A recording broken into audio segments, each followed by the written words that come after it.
آخر موت کے وقت 4 فرشتے آ کر انسان کو کیا کہتے ہیں؟ 4 فرشتے آ کر مرنے والے کو کیا کہتے ہیں؟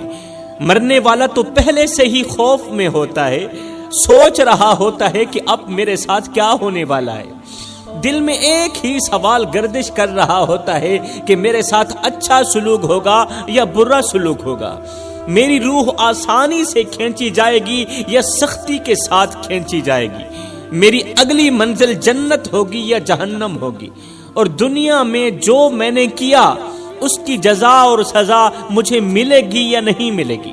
اور مرنے والا یہ بھی سوچ رہا ہوتا ہے کہ جو مال میں پیچھے چھوڑ کر جا رہا ہوں اس کا حساب مجھ سے لیا جائے گا یا پھر وہ مال استعمال کرنے والوں سے لیا جائے گا۔ یہ سارے خیال ایک ساتھ دل پر بوجھ بنے ہوتے ہیں، یہ سارے خیال ذہن میں بوجھ بنے ہوتے ہیں۔ مرنے والا ابھی انہی سوچوں میں ڈوبا ہوا ہی ہوتا ہے، انہی سوچوں میں ڈوبا ہوا ہی ہوتا ہے کہ پہلا فرشتہ آسمان سے زمین پر اترتا ہے،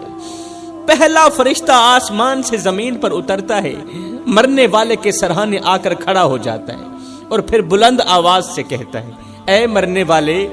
میں وہ فرشتہ ہوں جو تیرے رزق پر مقرر کیا گیا تھا، میں روزانہ تیرے لیے رزق کا بندوبست کرتا تھا، تیرے لیے روٹی کا انتظام کرتا تھا، تیرے لیے روزی کا انتظام کرتا تھا، تیرے لیے روزی تلاش کرتا تھا۔ وہ کوئی اور نہیں تھا، وہ میں ہی تھا جس کی وجہ سے تو زندگی میں ایک رات بھی بھوکا نہیں سویا تھا، وہ کوئی اور نہیں تھا، وہ میری ہی وجہ تھی، وہ سب کچھ میں ہی کرتا رہا اللہ کے حکم پر۔ تیرے نصیب کی کتابوں میں جتنا کچھ تیرا رزق لکھا گیا تھا وہ سب میں نے تیرے پاس پہنچا دیا، نہ اس میں کمی ہوئی نہ دیر ہوئی، نہ کمی ہوئی نہ اس میں نہ دیر ہوئی، نہ زیادہ ہوا نہ ہی کم ہوا۔ اب میں نے دھرتی کا چپا چپا چھان مارا ہے، آج کے دن میں نے دھرتی کا چپا چپا چھان مارا ہے، تیرے لیے روٹی کا ایک ٹکڑا بھی باقی نہیں رہا، ایک لقمہ بھی باقی نہیں رہا، تو یوں سمجھ لے کہ گندم کا ایک دانہ بھی تیرے لیے باقی نہیں رہا، تیرے نصیب کا رزق سب ختم ہو چکا ہے۔ مرنے والا فرشتے کی یہ بات سن کر سوچتا ہے کہ میں نے دنیا میں اتنا مال کمایا، اتنا پیسہ کمایا، اتنی محنت کی، دن رات ایک کی، اور اپنے پیچھے بہت سارا مال چھوڑ کر جا رہا ہوں۔ یہاں پر مجھے حضرت غوث اعظم کا ایک جملہ یاد آ گیا، میری قوم کے نوجوانوں، حضرت سیدنا غوث اعظم نے فرمایا تھا، او ماڑی بنانے والے، او محل بنانے والے، ماڑی بنا رہا ہے تو، محل بنا رہا ہے تو، بسیں گے کوئی اور، حساب تجھے دینا پڑے گا۔ حلال و حرام کی تمیز کیے بغیر مال جمع کر رہا ہے تو، بینک بیلنس بہت زیادہ کر رہا ہے تو مر جائے گا، کھانے والے کھائیں گے، حساب تجھ سے لیا جائے گا۔ وہ اپنے پیچھے بہت سارا مال چھوڑ کر جا رہا ہے مرنے والا سوچتا ہے کہ میں نے اتنا سارا مال کمایا، اتنی محنت کی، دن رات ایک کی، اور اپنے پیچھے بہت سارا مال چھوڑ کر جا رہا ہوں، لیکن افسوس کہ اس مال میں سے آج مجھے ایک نوالا بھی نصیب نہیں، ایک نوالا بھی نصیب نہیں، جو کچھ میں نے جمع کیا وہ سب یہیں رہ گیا، میرے نصیب کا ایک ایک نوالا اس مال سے ختم ہو چکا ہے، اور اب میرے لیے کچھ بھی باقی نہیں رہا دنیا میں۔ ابھی پہلے فرشتے سے بات چیت ختم نہیں ہوتی کہ اتنے میں دوسرا فرشتہ آسمان سے زمین پر اترتا ہے، اور یہ میت کے پیروں والی سائیڈ سے کھڑا ہو جاتا ہے۔ دوسرا فرشتہ آسمان سے زمین پر اترتا ہے، مرنے والے کے پیروں والی سائیڈ سے کھڑا ہو جاتا ہے، پھر بلند آواز سے کہتا ہے، او مرنے والے، میں وہ فرشتہ ہوں جسے تیرے پانی پر مقرر کیا گیا تھا، میری ڈیوٹی تھی کہ دنیا میں جہاں کہیں تیری قسمت کا پانی ہو، میں وہ پانی ڈھونڈ کر تلاش کر کے تیرے تک پہنچاؤں، چاہے وہ سفر میں ہو یا گھر میں ہو، قریب ہو یا دور ہو۔ لیکن افسوس، آج میں نے دنیا کا چپا چپا چھان مارا ہے، آج میں نے دھرتی کا چپا چپا چھان مارا ہے، ہر گلی ہر کونے میں نے دیکھا، مگر مجھے تیری قسمت کا ایک قطرہ پانی بھی نظر نہیں آیا، تیرے لیے ایک قطرہ پانی کا بھی باقی نہیں بچا۔ میں نے اپنی ڈیوٹی نبھانے میں ذرا بھی غفلت نہیں کی، دھرتی کا چپا چپا چھان مارا، صرف تیرے لیے کہ تجھے ایک گھونٹ میسر ہو جائے، ایک گھونٹ پانی کا مل جائے۔ جو حکم ملا تھا میں نے وہ پورا کیا۔ اللہ نے میری ڈیوٹی لگا دی تھی نا، اللہ نے میری ڈیوٹی لگا رکھی تھی کہ میں نے تجھے پانی تلاش کر کے تیرے حلق کے نیچے لے کر جانا ہے۔ اب پوری دنیا میں، روئے زمین میں نے چپا چپا چھان مارا ہے، تیرے لیے پانی کا ایک قطرہ بھی باقی نہیں رہا۔ لہٰذا میں تمہیں بتلانے کے لیے آیا ہوں، آخری مرتبہ تیرے پاس آیا ہوں، تمہیں بتلانے کے لیے آیا ہوں کہ دنیا میں تیرے نصیب کا ایک گھونٹ پانی کا بھی نہیں بچا ہے، ایک گھونٹ پانی کا بھی نہیں بچا۔ لہٰذا اب تو اگلی دنیا کی طرف جانے والا ہے۔ مرنے والا چیخنے کی کوشش کرتا ہے یہ خبر سن کر کہ میرے لیے پانی کا ایک گھونٹ بھی باقی نہیں بچا دنیا میں۔ مرنے والا رونے کی، چیخنے کی کوشش کرتا ہے مگر چیخ نہیں سکتا، بس اس کی آنکھوں سے آنسو نکلتے رہتے ہیں۔ میرے محترم بھائیو، آپ نے غور کیا ہوگا کہ مرنے والے کی آنکھوں سے آنسو نکل رہے ہوتے ہیں۔ آپ کے ارد گرد حق ہمسائے، آپ کے گھر والوں میں سے جب کسی کا انتقال ہوا ہوگا، آپ نے غور کیا ہوگا کہ انتقال کے وقت، روح کے نکلتے وقت مرنے والے کی آنکھوں سے آنسو نکلتے ہیں، آنسو نکل رہے ہوتے ہیں۔ دراصل وہ اسی وجہ سے نکل رہے ہوتے ہیں کہ اب اس کا دنیا میں رزق اور پانی کا ایک گھونٹ بھی باقی نہیں رہا، نہ تو روٹی باقی رہی ہے، نہ تو ایک گھونٹ پانی کا باقی رہا ہے، ایک گھونٹ تو کیا ایک قطرہ بھی باقی نہیں بچا، کیونکہ اب اسے یقین ہو گیا ہوتا ہے کہ میں اپنی بیوی، بچے، اپنا مال سب کچھ چھوڑ کر اگلے جہان کو جا رہا ہوں۔ اگر وہ مرنے والا نیک ہوتا ہے تو خوشی کا اظہار کرتا ہے موت کے وقت، اگر وہ نیک ہوتا ہے، اگر وہ متقی پرہیزگار ہوتا ہے، پانچوں وقت کا نمازی ہوتا ہے، اگر وہ حق بولتا ہے، سچ کا ساتھ دیتا ہے، حق کا ساتھ دیتا ہے، اگر وہ دیندار ہوتا ہے، اگر وہ نیک ہوتا ہے نا مرنے والا، تو موت کے وقت وہ روتا نہیں ہے بلکہ وہ خوشی کا اظہار کرتا ہے، کہتا ہے شکر الحمدللہ، مجھے دنیا کے گھونٹ یا روٹی نوالے کی ضرورت نہیں ہے، مجھے دنیا کا مال نہیں چاہیے، میں نے تو اپنے رب کا دیدار کرنا ہے۔ سبحان اللہ۔ مگر جو گنہگار ہوتا ہے، جو بدکار ہوتا ہے، وہ افسوس کرتا کرتا خود کو ہی اذیت دینے لگتا ہے۔ وہ جب افسوس کرتا ہے تو اس کو تکلیف ملتی ہے، موت کے وقت بھی تکلیف ملتی ہے۔ ابھی دوسرے فرشتے سے بات ختم نہیں ہوتی کہ اتنے میں تیسرا فرشتہ آسمان سے زمین پر اترتا ہے۔ یہ فرشتہ مرنے والے کی دوسری جگہ کھڑا ہو جاتا ہے، دوسری جانب کھڑا ہو جاتا ہے اور بلند آواز سے افسوس کرتا ہوا کہتا ہے، اے مرنے والے، میں وہ فرشتہ ہوں جسے اللہ نے تیری طاقت پر مقرر کیا تھا، میں ہی تھا جو تجھے چلاتا تھا، اللہ نے میری ڈیوٹی لگا رکھی تھی، میں ہی تھا تجھے چلاتا تھا، تجھے پھراتا تھا، تجھے اٹھاتا تھا، تجھے بٹھاتا تھا، اور تیرے اندر قوت اور طاقت بھرتا تھا تاکہ تو اٹھ سکے، تاکہ تو بیٹھ سکے، چل سکے، پھر سکے۔ میں نے اللہ کے حکم سے تیرے اندر وہ طاقت بھری تھی جس کی وجہ سے تو مشکل کام آسانی سے کر لیتا تھا، مشکل ترین کام آسانی سے کر لیتا تھا، جس طاقت کے سہارے تو ہاتھیوں کو اٹھا لینے کی باتیں کرتا تھا، شیروں کو نچا لینے کے دعوے کرتا تھا، ہاتھیوں کو اٹھاتا بھی تھا، تو شیروں کو اپنی ایک انگل کے اشارے سے نچاتا بھی تھا، پہلوانوں کو گرا دیتا تھا، بڑے بڑے بہادروں کو ہرا دیتا تھا۔ تیری طاقت کے چرچے تھے، تیری قوت کے تذکرے تھے، اور تو اپنے مضبوط بازوؤں پر مان کرتا تھا، تکبر کرتا تھا۔ مگر افسوس، آج میں نے زمین کے ہر ایک کونے پر نظر دوڑائی ہے، پوری زمین چھان ماری ہے، دھرتی کا چپا چپا چھان مارا ہے، لیکن مجھے کہیں بھی تیرے حصے کی طاقت نہیں ملی۔ آج میں تجھے وہ قوت اور وہ طاقت مہیا کرنے سے قاصر ہوں جو کبھی تیرا مان ہوا کرتی تھی طاقت، کیونکہ اللہ نے تیرے حصے کی طاقت اس دنیا سے ختم کر دی ہے۔ انسان کتنا کمزور ہے میرے بھائیو، انسان کمزور پیدا ہوتا ہے مگر طاقتور ہوتے ہی خود کو خدا سمجھنے لگ جاتا ہے۔ ہاں کمزور پیدا ہوتا ہے مگر 4 دن کی مہلت پا کر حضرت انسان اپنی اوقات بھول جاتا ہے۔ جب انسان اپنی اوقات بھول جاتا ہے تو پھر اسے اتنا پتہ بھی نہیں رہتا کہ مٹی کا کھلونا جیتے جی تو بہت شور مچاتا ہے، لیکن جب مرتا ہے تو پھر مر ہی جاتا ہے۔ اے حضرت انسان، تیرے غرور کی اوقات تو بس اتنی سی ہے، تیرے تکبر کی اوقات تو بس اتنی سی ہے کہ جب تو دنیا میں آیا تھا تو لوگوں نے ہی تیرے ننگے وجود کو ڈھانپا تھا، اور جب تو دنیا سے گیا تھا، مرا تھا، تو لوگوں نے ہی تیرے ننگے وجود کو ڈھانپ کر تجھے رخصت کیا تھا۔ تو غرور کس بات کا کرتا ہے؟ ایک قبرستان کے اوپر لکھا تھا، قبر کے ایک پتھر پر لکھا تھا کہ منزل تو تیری یہی تھی،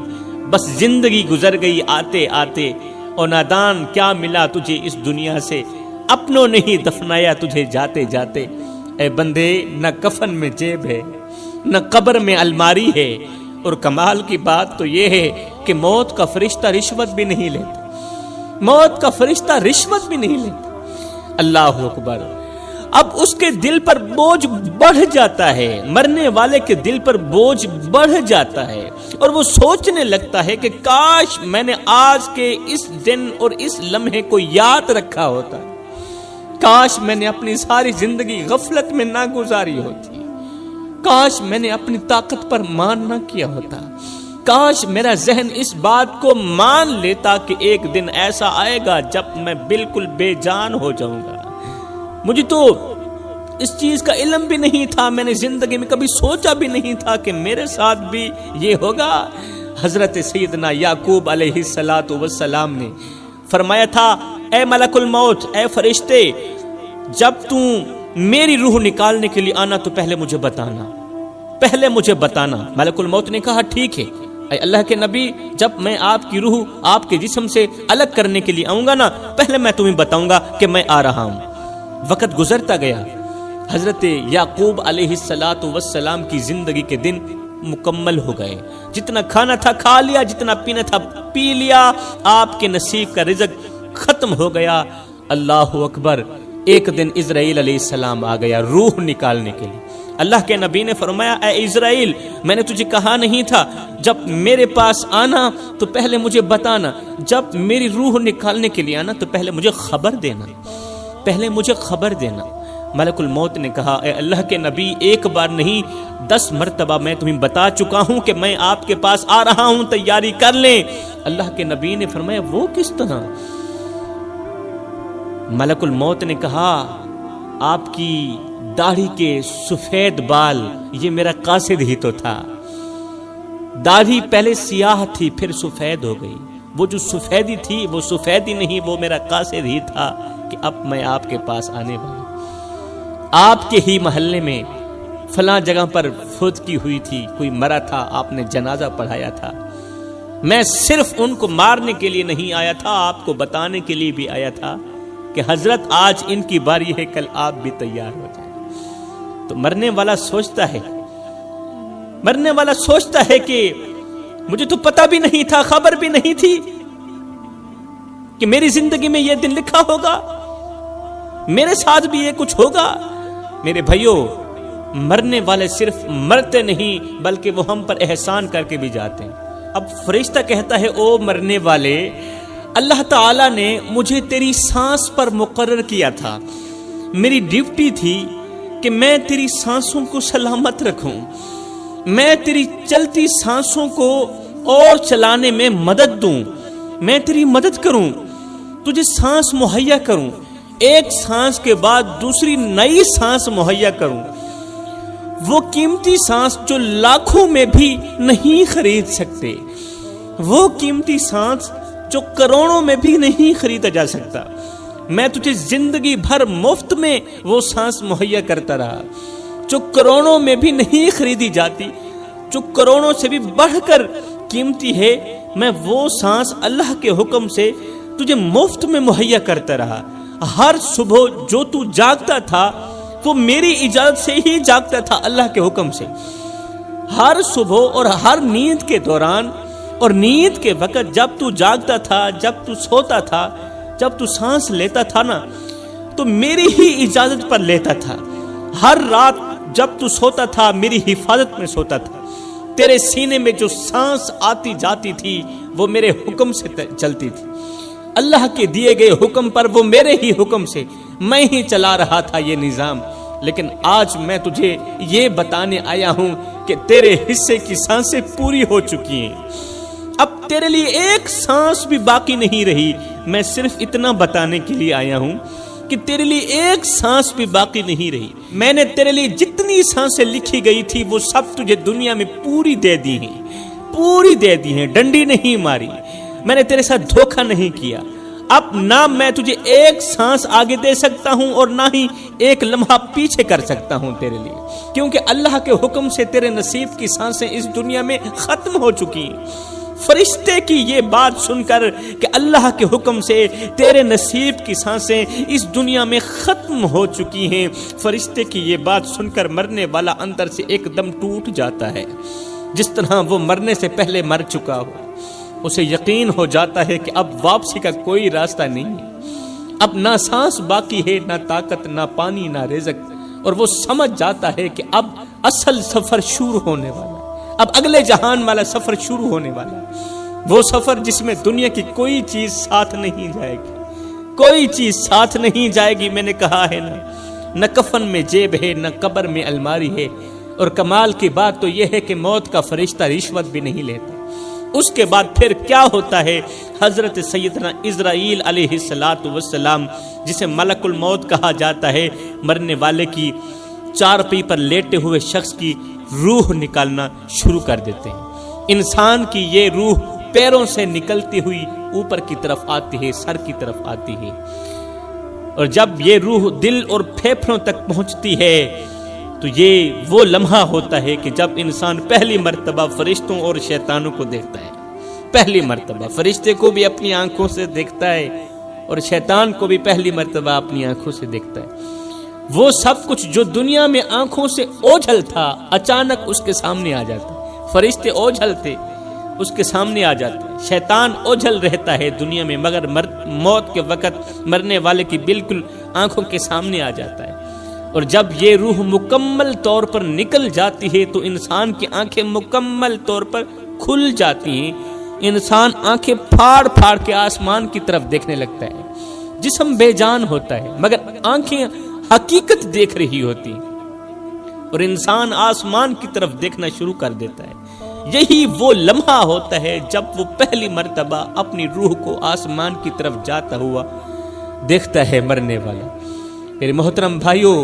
آج کا نوجوان بہت ہی غافل ہو چکا ہے، آج کے نوجوان بہت ہی غافل ہو چکے ہیں۔ آج کے نوجوان زندگی رب کی مرضی کے مطابق نہیں گزارنا چاہتے، بلکہ اپنی مرضی کے مطابق گزارنا چاہتے ہیں اور گزار رہے ہیں۔ اپنی قیمتی زندگی کو غفلت کے نام کر دیا۔ اے نوجوان، ذرا سوچ، جب وہ لمحہ آئے گا کہ آپ کا جنازہ تیار ہوگا،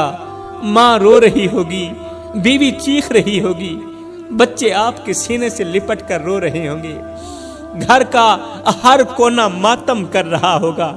اور ہر آنکھ میں ایک ہی سوال ہوگا کہ یہ سب اتنا جلدی کیوں ہو گیا، یہ سب اتنا جلدی کیسے ہو گیا، ہم نے تو سوچا بھی نہیں تھا۔ کوئی آپ کو روک نہیں سکے گا، کوئی آپ کو اپنے ساتھ نہیں رکھ سکے گا، کیونکہ موت کے وقت کی گھڑی میں نہ ماں کی دعا کام آئے گی، نہ بچوں کی چیخیں کام آئیں گی، کیونکہ اس وقت تمہارا وقت ختم ہو چکا ہوگا۔ پھر وہ لمحہ بھی آئے گا جب 4 آدمی آپ کو اپنے کندھوں پر اٹھائیں گے، ہزاروں لوگوں کے بیچ آپ جا رہے ہوں گے، لیکن آپ بول نہیں سکیں گے۔ دل کے اندر بہت کچھ کہنے کو ہوگا، مگر زبان ہمیشہ کے لیے بند ہو چکی ہوگی۔ آپ کی زبان بند ہوگی، آپ کے ہاتھ پاؤں رک گئے ہوں گے، اور جسم کی خاموشی صاف بتا رہی ہوگی کہ اب اس جسم کے اندر کچھ بھی باقی نہیں رہا۔ اب اس جسم کے اندر نہ طاقت ہے، نہ قوت ہے، نہ تو اس کے اندر اختیار ہے۔ اب اختیار ختم ہو گیا ہے، اب طاقت ختم ہو گئی، اور سب سے خوفناک لمحہ جب آپ کو قبر میں اتارا جائے گا، وہ جگہ جہاں نہ آواز جاتی ہے، نہ کوئی لوٹ کر دیکھتا ہے۔ سفید کفن میں لپٹے ہوئے جسم کو 4 آدمی قبر کے اندر اتاریں گے۔ اللہ فرماتا ہے، او میرے بندے، شکر کر، ہم نے تجھے موت عطا کر دی، اور ہم نے تجھے قبر جیسا خوبصورت مکان دیا ہے۔ اور کتا بھی تو مر جاتا ہے، گھسیٹ کے روڑی پہ ڈال دیا جاتا ہے،